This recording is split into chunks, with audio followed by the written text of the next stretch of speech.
Hey y'all, I'm Tim. Welcome to the Mr. Maple Show. Today we've got a great showcase for you. You know, on these Saturdays we love bringing you some amazing showcases. Today we've got an amazing one for you. Make sure you subscribe to our YouTube channel. Make sure you give us a like and also comment. We'd really appreciate it.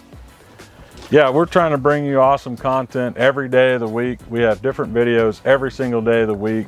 We premiere those at 9 a.m. So it's kind of cool. Everybody can jump in the live chat, and we have a nice community going on there where everybody loves to come and talk maples.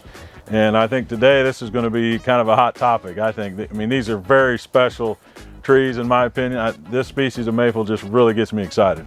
So if you like Japanese maples, shop on MrMaple.com. We'd really appreciate it. Today we've got a showcase on Acer sieboldianum. I mean, Acer sieboldianum. This is the other full moon Japanese maple. Yeah. It has that rounded style leaf, very similar to some of the Acer shirasawanums, and it is its own distinctive species, but it has that larger rounded style leaf, more so than any of the palmatums. So it's often considered a full moon like Japanese maple as well.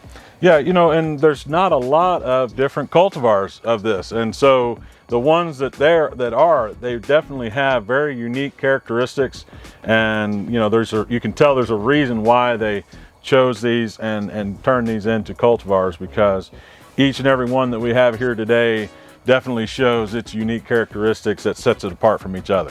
So a lot of this goes back to some history. And so I'm just gonna get this guy's name in front of me so I can actually say it correctly. Philip Franz Balthasar von Siebold. He was a German physician, and he got involved and became this head physician, and he had a lot of assistants. And he ended up going to the West Indies and eventually to an island off the coast of Japan and becoming he's a plant collector at heart, but he's a physician. And during these times, this is a long time ago. We're talking right here, the mid to early 1800s. Japan wasn't very open to Westerners. Yeah. And as a physician, he could go in and build their trust. And then he had his assistants filling up the ship with all these cool plants from Japan. So often they wouldn't let plants out of Japan by that time, but he'd gained their trust and got a lot of really cool plants. I mean, that's one of the reasons why Japanese maples made it into the Western world. So Siebold, I mean, he was an amazing physician, but also you see a lot of plants with that Siebold or sieboldianum in their species name, and that's because of him. A lot of assistants who were sending a lot of his plants back to Europe put Siebold on all the plants that they found because of all the work that he was doing. And there are so many cool Acer sieboldianum selections. I mean, I like it because these plants have that more rounded leaf. There's not a lot of different selections of it. They're native to some coastal regions, a lot of the forests in those coastal regions, but also some higher elevations. So there's some really cool Acer sieboldianums in the wild, and some really cool ones we've got here on the table as well. The first one I'm going to talk about is the Siebold ukisha. And it's got a fun name to say. It's a selection by Dick Vandermaat in Holland. Some people will list this as Acer shirasawanum, but if you look at this plant, it is clearly an Acer sieboldianum with medium-sized leaves. It's much larger than some of the other sieboldianum selections. And it's an awesome plant. I mean, it's going to give you some really good fall colors. Yeah, we were talking about that earlier. We compared it to the version of like Indian summer, the japonicum. It goes to like a total multicolor reds, oranges, and yellows, even some purples in there. It's just a really good fall color, as most of these are, but that one specifically really does kind of have that multi-color effect on it.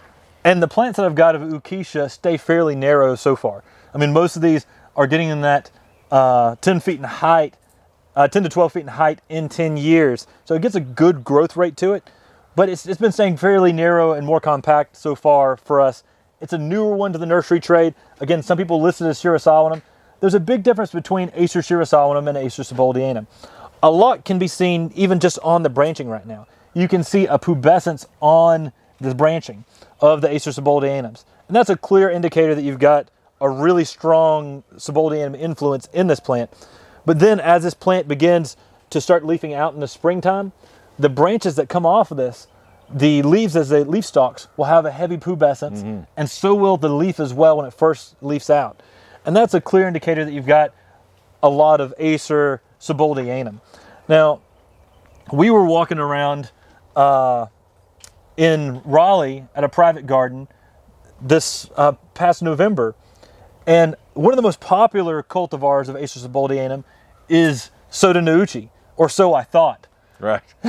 And here I was walking around with Douglas Justice, the Indiana Jones of plant exploration, and I mean, he knows his plants backward and forward. I mean, he was amazing to talk to. Oh man, he was a wealth of knowledge. You know, it's amazing to meet these people who just have such a scope of knowledge, and when it comes to plants. And I mean, I get the pleasure of working along Matt and Tim every day, so I understand kind of what that's like to kind of break those barriers of knowledge and start to begin to understand deeper into these different cultivars. Yeah, and I saw from a distance Soda Nouchi, and I said to him, I said, "Hey, I think that's Acer tenuifolium."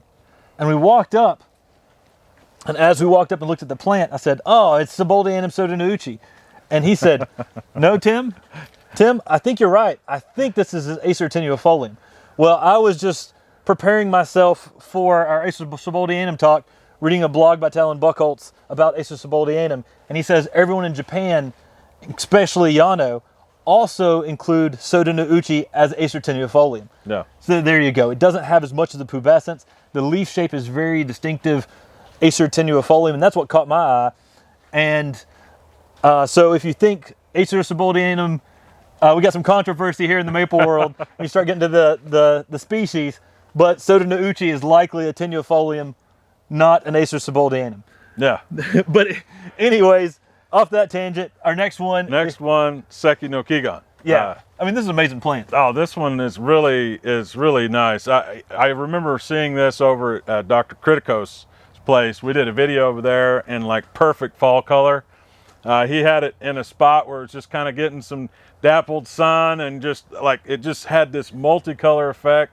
And he had it planted on a hillside and this is a weeping variety, which is very unique to the sieboldianum. So he had it on this hillside, and it just had this amazing shape, sweeping effect off the side of this hill. It actually inspired me. I have a spot in my yard at home where there's a hill coming beside my house, and I came to the nursery and was like, I want to find one that has this nice curve to it, and I planted it right on the side of that hill just because I saw that one at his house. Now, the thing I love about this plant is you get a weeping Japanese maple with that full moon style leaf. Yeah. I mean, there's no Shirasolinums that don't have, there's no Shirasolinums that I know of yet that have that weeping habit with that truly full moon style leaf. A lot of them are more dissected, more of like a lace leaf form of Shirasolinum. Right. Well, for a sieboldianum, this one has that full moon style leaf and that heavily cascading habit. Now, I was reading a Maple Society newsletter, and it was when I first joined the Maple Society, and they talked about Seki no Kigan. Yeah. And Seki no Kigan, I mean, this plant is amazing. It was in the book, and it said that it was from the Fukushima prefecture, and it was found by Mr. Kazu Seki, and it was named after a famous waterfall, Kegi no Taki.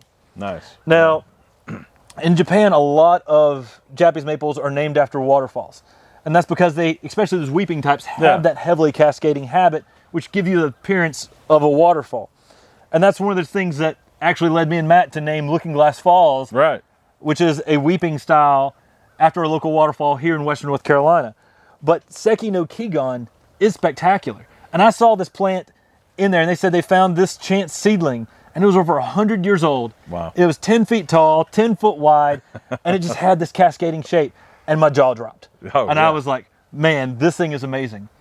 Well, little did we know that one of our friends in 2008 had brought this tree back from Japan, and we were able to get one of the very first ones in our garden at MrMaple on Maplewood Gardens. So we've got one of the very first ones in the United States, and the crazy thing is we planted it before Seki no Kigan was released in Japan in 2010.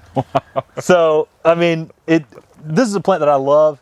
It's really special. It's different. The fall colors are electric. I mean, you see that Criticos garden video that he was talking about. I mean, this plant is spectacular.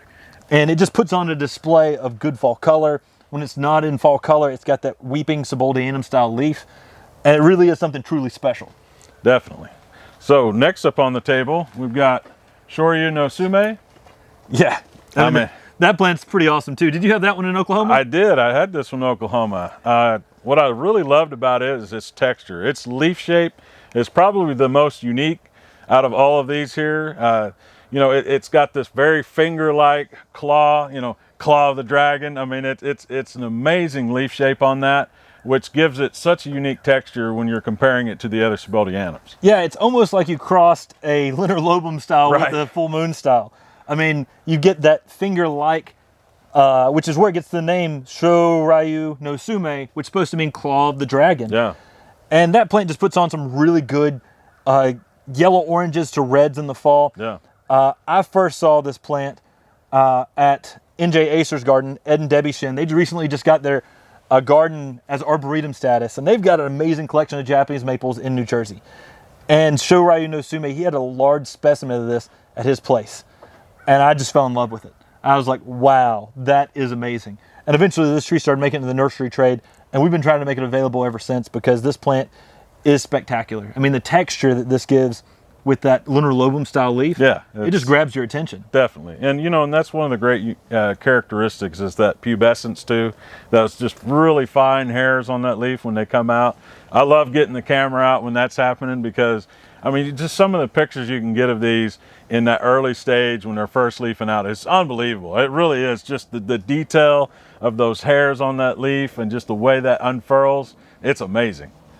And then so next up, we've got Acer sieboldianum kumoi nishiki. Yeah. So, I mean, we're getting all these crazy characteristics in sieboldianum. I mean, it's just mind-blowing the diversity that's starting to be found in Acer sieboldianum. And we can do a couple more of these Acer sieboldianum highlight videos with some of the other cultivars, but I think this is one of the most diverse sets of plants. And kumoi nishiki, I mean, it's just got a unique style of variegation. I mean, it's just swirling in the leaf. Oh yeah, it's like every leaf is a little bit different the way it variegates on that.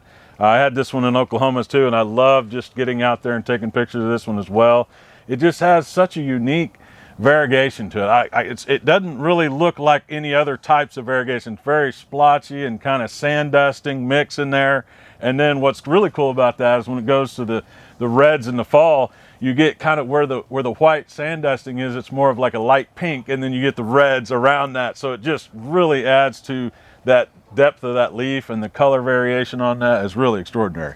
Yeah, I mean, kumoi nishiki, it puts on amazing variegation in the spring, and when that fall color turns on, that variegation still shows up. Yeah. And it's just in a very different, unique way, sometimes orange, sometimes red, but that swirling variegation on this plant is very unique. There's not many other maples that have this style of variegation. Yeah.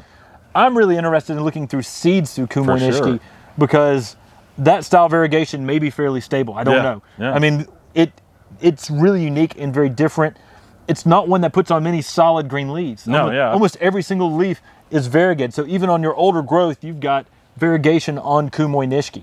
Right, yeah, I've never seen like a reversion on that plant. No. It's always been very consistent. Now, if you over-fertilize kumoi nishiki, you may get less variegation. That's true with any variegated plant. But that's not a reversion. You stop fertilizing, that variegation starts popping back in.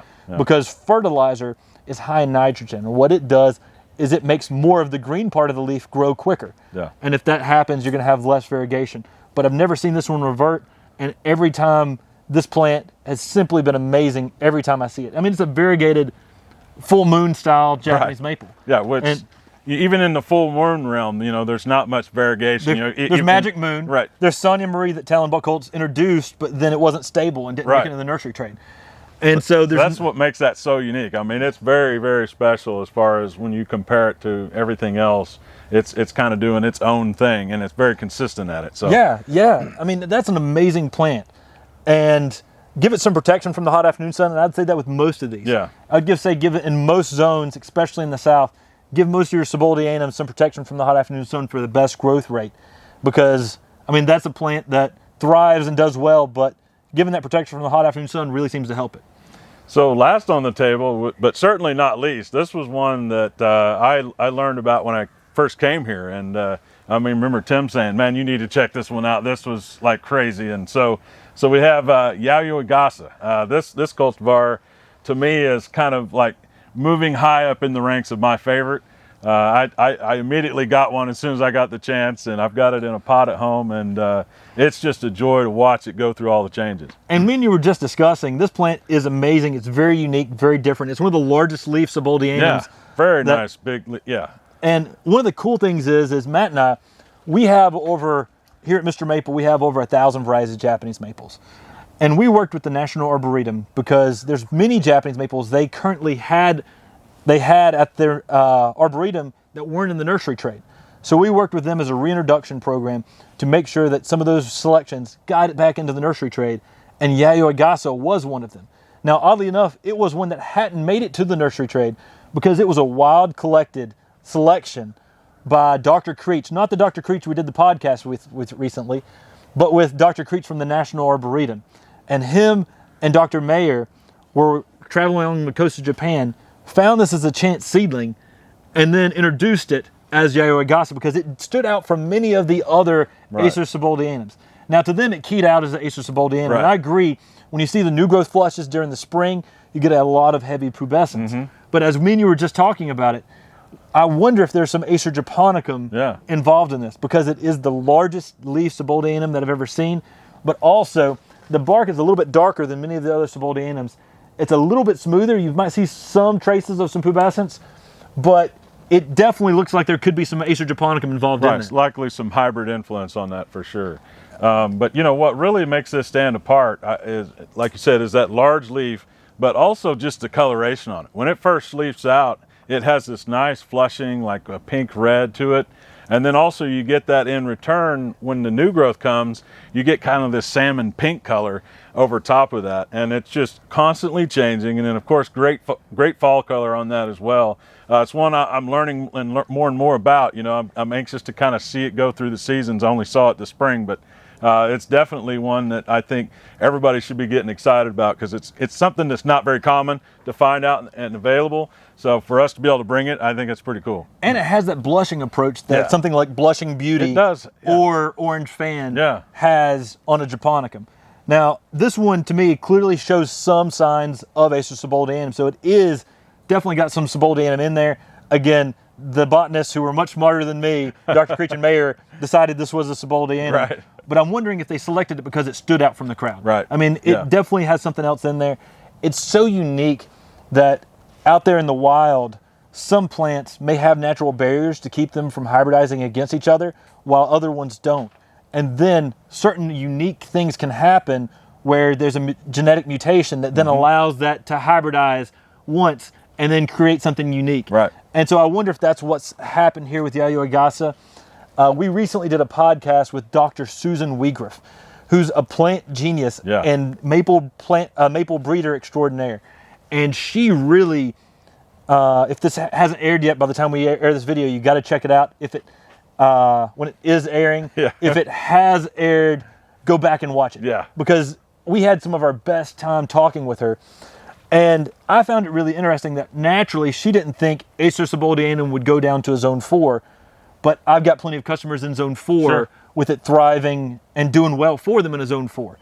And so that just blew my mind that she's like, oh no, that comes from the coastal regions.